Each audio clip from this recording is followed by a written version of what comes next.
ప్రత్యేక హోదా విషయంలో కేంద్ర మంత్రి ఇంద్రజిత్ సింగ్ చేసిన ప్రకటన బీహార్ కు మాత్రమే పరిమితమని, ఆంధ్రప్రదేశ్, తెలంగాణకు ఇచ్చిన హామీలన్నింటినీ నెరవేరుస్తామని అన్నారు కేంద్ర మంత్రి నిర్మలా సీతారామన్.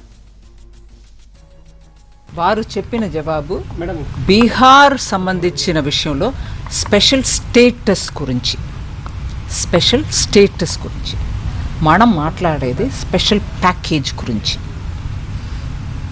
కొంచెం మీరు వెనక తిరిగి చూడ, ఒక్క నిమిషం ఉండండి, ఒక్క మాట చూడండి. ఒకటి, నేను వెంటనే దీని మీద వీళ్ళు ప్యాకేజ్ స్టేటస్ అని అంటున్నారు, దేంట్లో ఏదో ఈ వ్యవహారం వద్దు.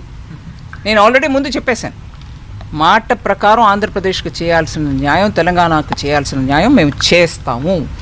కానీ నిన్న జవాబు గురించి మీరు మాట్లాడుతున్నారంటే అది స్పెషల్ స్టేటస్ ఫర్ బీహార్ గురించి ఆయన ఇచ్చిన జవాబు.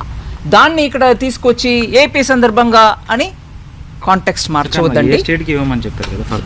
అది 14th ఫినాన్స్ కమిషన్లో ఇచ్చినటువంటి విషయాన్ని గురించి ఆయన మాట్లాడుతూ special status was not recommended by 14th finance commission, దాని గురించి వారు మాట్లాడారు. అందువల్ల దయచేసి ఇది కన్ఫ్యూజ్ చేయవద్దు. ఇప్పుడు నేను చెప్పిన మాటల్ని కూడా పెట్టి నిర్మలా సీతారామన్ ఇలా చెప్పేశారు అంత అర్థం ఇది ఏం కాదు. మేము మాట ఇచ్చినట్టు ఏపీకి తెలంగాణకి న్యాయం చేస్తాం.